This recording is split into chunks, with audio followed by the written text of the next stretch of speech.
Hello friends, आज मो दीदीर बर्थडे थिला तो आमे मंदिर जाय पई बाहरथिलु।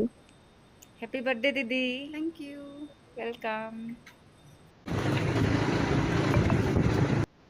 तापरे आमे पूजा पई फळ किनिथिलु, नडिया भी किनिथिलु। तो एबे आमे मंदिर रे पहुंची जाइथिलु। सिए दीप जायथिला मो दीदी। तापरे पूजा सइला परे आमे रिटर्न पळै आसिथिलु। तापरे आमे टिके डाब पानी पीथिलु, बहुत खरा होउछि ना। एठी भी ता सांग गोटे देखा हेगला, दीदीर सांग। तो सी पूरा ता सांग सहित गपिबारे पूरा व्यस्त हो जाइथिला, ता स्कूल बेले सांग। तापरे आमे भोक लागुथिला हमकु, तो आमे खाया डोसा खाइथिलु। तापरे आमे शॉपिंग मॉल जाइथिलु, तार कोन किनिबार थिला सेति पई। तो शॉपिंग सरला परे आमे घर को रिटर्न करथिलु।